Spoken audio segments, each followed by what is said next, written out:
नमस्कार विद्यार्थी मित्रांनो, स्वागत आहे तुमचं आपल्या चॅनल आर्य प्रबोधिनीमध्ये.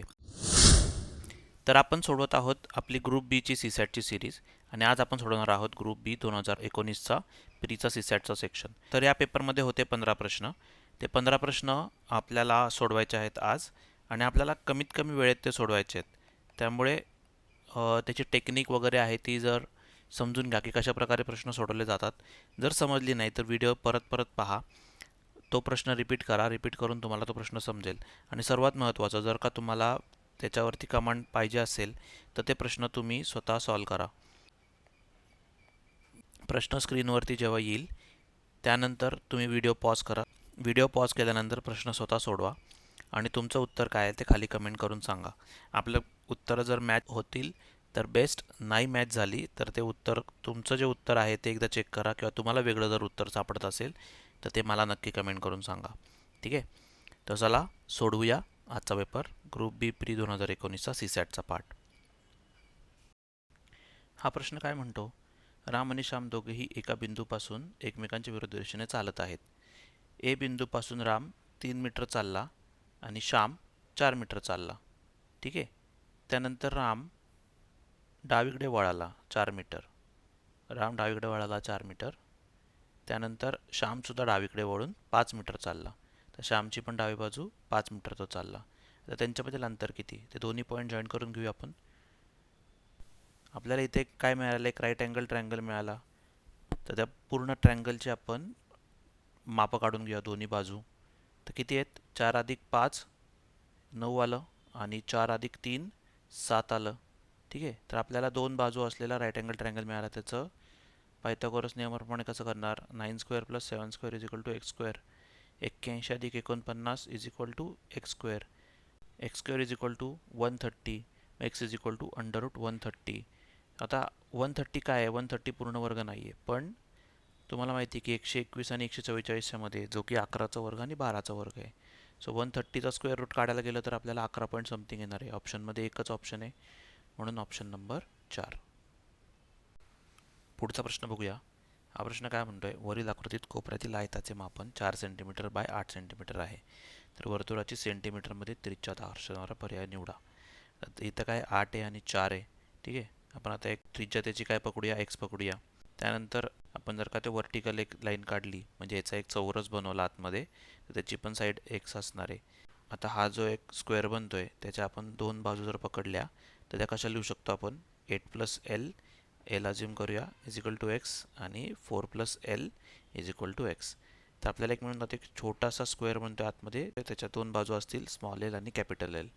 तर आपल्याला त्याचा जो कर्ण मिळतोय तो कर्ण काय असणार आहे? त्रिज्या असणार आहे. सो आपल्याला त्यामध्ये एक पायथागोरसचा ट्रायंगल मिळाला. ठीक आहे, तर पायथागोरसचा ट्रायंगल काय म्हणतोय आपल्याला? L square plus capital L square is equal to x square.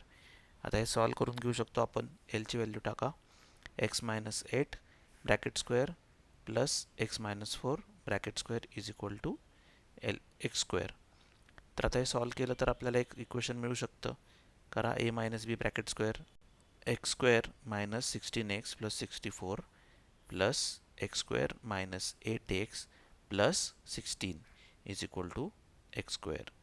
Okay, इथे काय आलं? 2x square, x square cancel होईल, इज इक्वल टू इथे काय आलं? X square minus 24x plus 80 is equal to 0. X square इथला कॅन्सल झाला. आता काय आपल्याला एक इक्वेशन मिळते, त्याच्यामध्ये आपण ते फॅक्टरायझेशन करायचं. कसं फॅक्टराइज होऊ शकतं? 24चे फॅक्टर्स बनतात 20 आणि 4.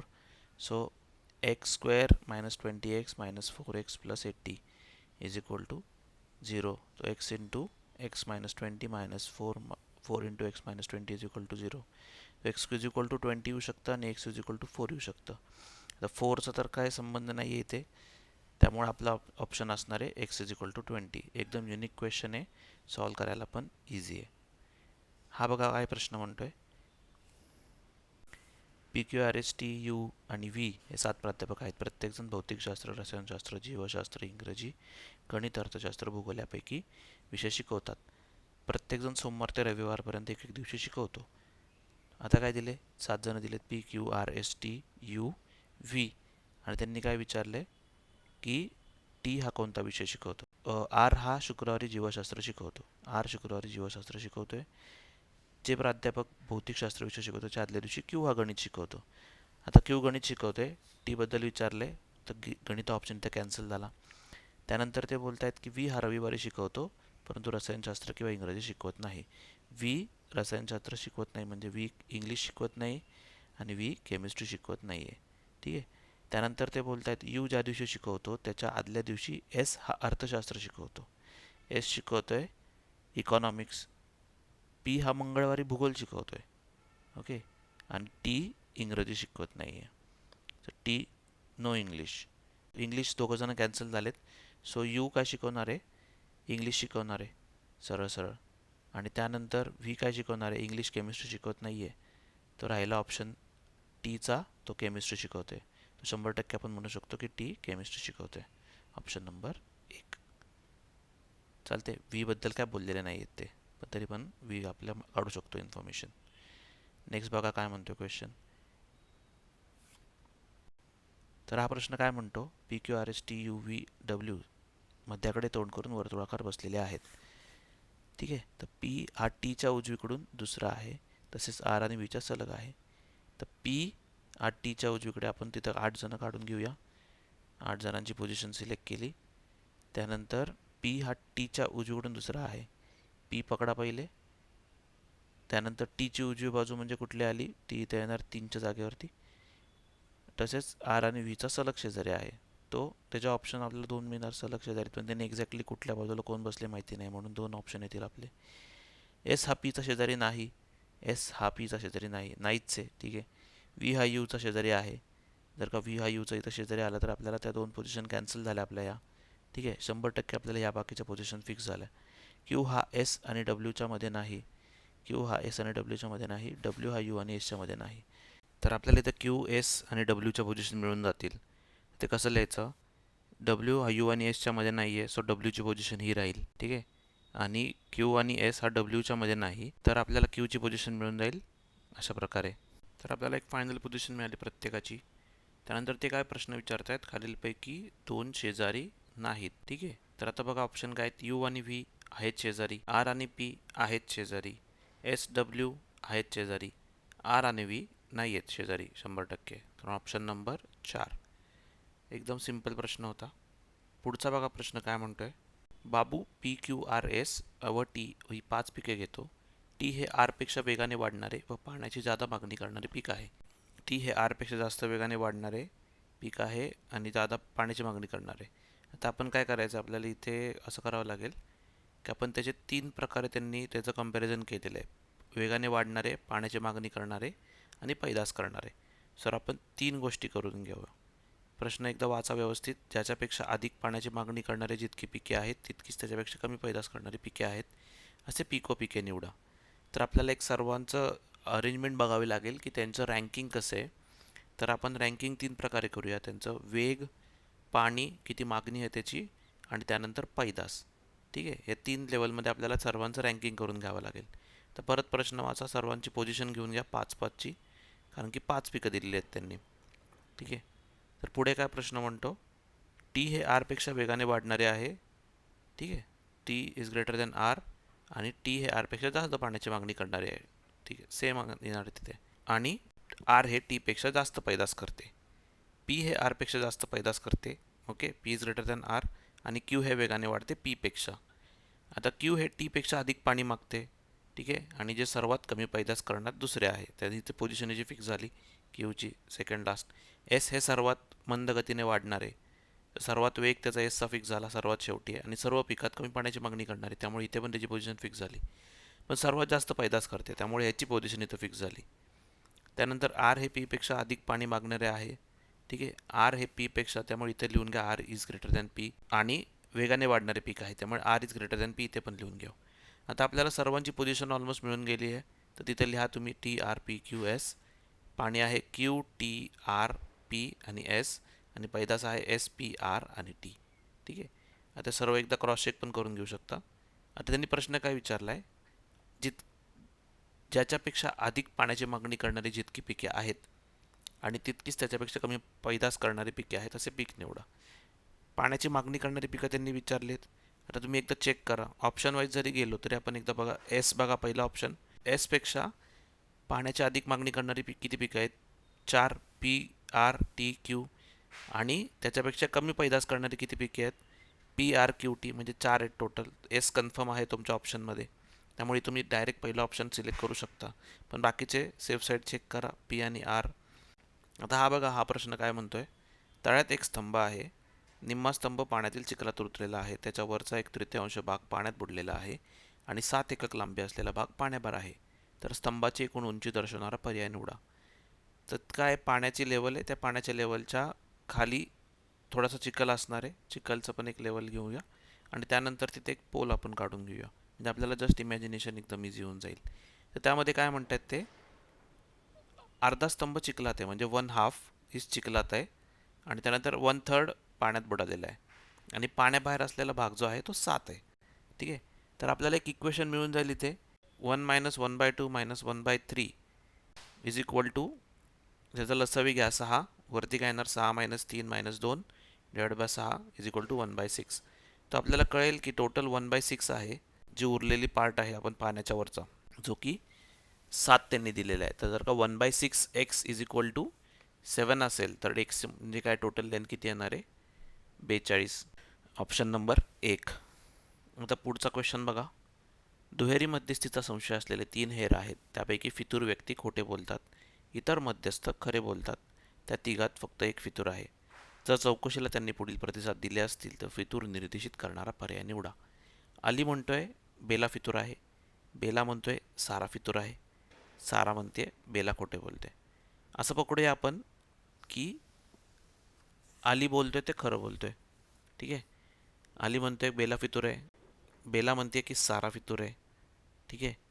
आणि सारा म्हणते की बेला खोटे बोलते. तर असं पकडा की त्याच्यापैकी बेला खरंच फितूर आहे. तर बेला फितूर असेल तर तुम्हाला काय कळते की अली खरं बोलतोय, हां, आणि बेला फितूर आहे म्हणून ती खोटं बोलते, दुसऱ्याचं नाव घेते. आणि सारालाही माहिती आहे की ती खोटं बोलते आहे, म्हणजे सारा खरं बोलते आहे. ठीक आहे. तर आपल्याला तिथं समजून जाते की बेला खरंच फितूर आहे याच्या सिच्युएशनमध्ये, म्हणून ऑप्शन नंबर 3. ठीक आहे. नेक्स्ट क्वेश्चन बघा. अजय विकास यांच्या आजच्या वयाचे गुणोत्तर 3:11 आहे. विकास हा मीनाच्या वयापेक्षा 12 वर्षे लहान आहे. ठीक आहे.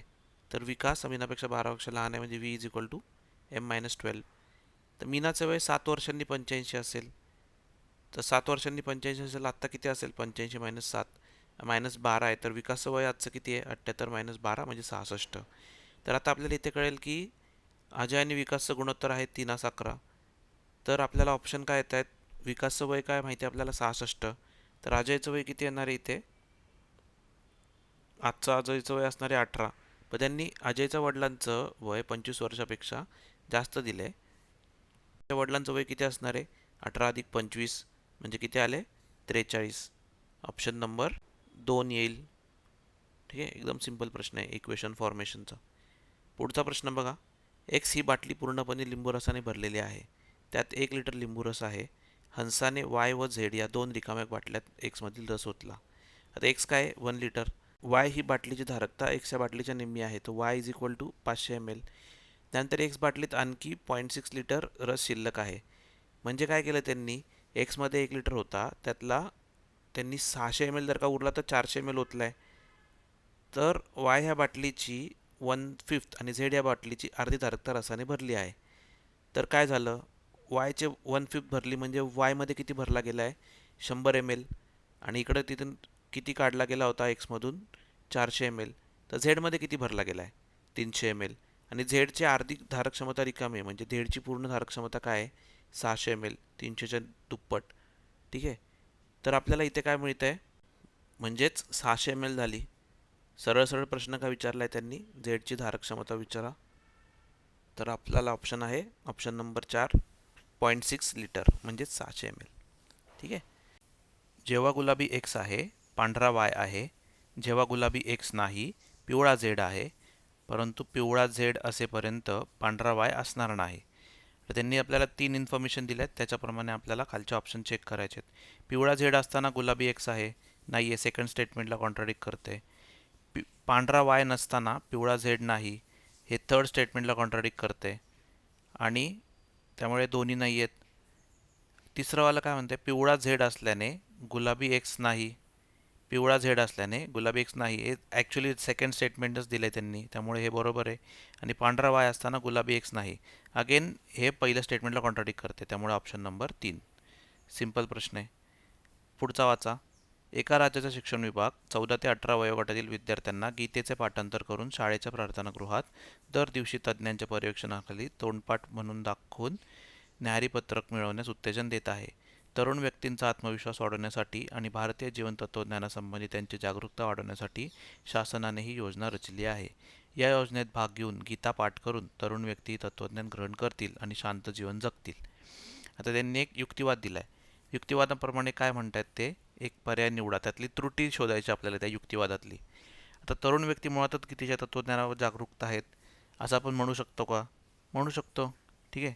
भारतीय तत्त्वज्ञानाच्या आकलनासाठी तुम्हाला गीता तोंडपाठ म्हणावे लागत नाही, हे पण आपण म्हणू शकतो. ठीक आहे. तिसरावाला काय, जागरूकता म्हणजे आकलन नव्हे, हा एक सिंपल पॉईंट आहे. पाठांतरासाठी काही शिकणे म्हणजे तुम्ही स्वतः सर्जनशील आहात असे नाही, हा पण एक पॉईंट आहे, पण ही त्रुटी असू शकते का त्यातली? नाही आहे. आता त्रुटी काय त्याच्यातली, जागरूकता म्हणजे आकलन नव्हे, म्हणजे आता त्यांचं काय म्हणणं आहे की त्यांनी लोकांना जागरूक केलं तर त्यांना ते होऊन जाईल, समजून जाईल त्यांना. म्हणजे त्यांनी पाठ केलं तर समजतं आणि समजलं तर लोक जागरूक होतात, हाच मुळात एक गैरसमज आहे. त्यामुळे जागरूकता म्हणजे आकलन नव्हे, ही त्यातली सर्वात मोठी त्रुटी आहे. ठीक आहे. तर पुढचा वाला बघा. अलीकडच्या काही वर्षात अनेक लोकांनी सायकलीचा वापर करू लागलेले आहेत. लोकांना सुदृढ राहायला याची मदत होते. या कारणाने ही बाब स्वागतार्ह आहे. परंतु शिरस्त्राण वापरण्याची सक्ती केली तर लोक सायकल चालवणे टाळतील. प्रत्येक गोष्टीत धोका असतो आणि स्वतःची काळजी कशी घ्यायची याची माहिती लोकांना आहे. लोकांनी स्वतःचे नुकसान करण्यासाठी शासनाची कोणतीच भूमिका नाही.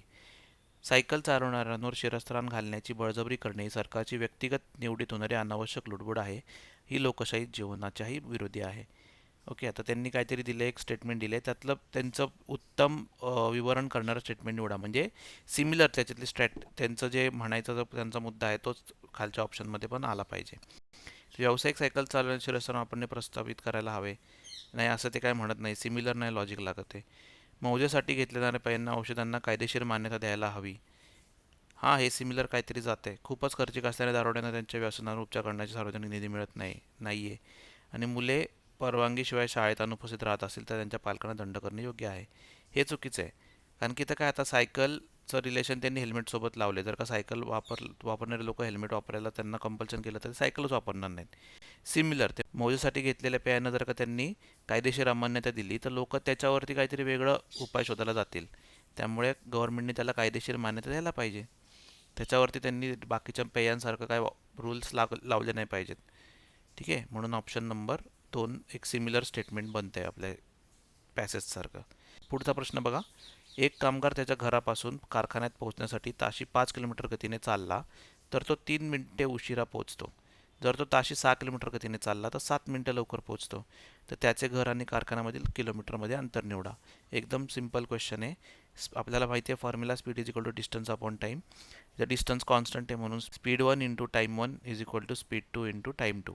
तर स्पीड 1 काय दिलं आहे त्यांनी, 5 किलोमीटर, तेव्हा त्याला 3 मिनिटे उशीर होतो आहे, म्हणजे T+3, जो एक आपण कॉन्स्टंट ज्याला लागणारा टी पकडला तर, टाईम पकडला तर. आणि 6 इंटू T-7 म्हणजे लवकर पोचतो आहे त्या टाईमपेक्षा, ठरलेल्या वेळेपेक्षा. तर फॉर्म्युला आपण हे जर का इक्वेशन सॉल्व केलं तर आपल्याला काय येतं, 5T+15 is equal to 60 minus 6×7=42. ठीक आहे. सो आपण टीसाठी सॉल्व केलं तर काय येतं आहे, टी इज इक्वल टू 15 + 42 57. ठीक आहे. तर आता फॉर्म्युला काय म्हणतो आहे आपला, speed is equal to distance upon time. तर डिस्टन्स आपल्याला माहिती नाही आहे, पण टाईम दिला आहे आपण 57 मिनटं. आणि पहिलं इक्वेशन काय म्हणते, speed 1 into T1 is equal to आपल्याला डिस्टन्स येऊ शकतं.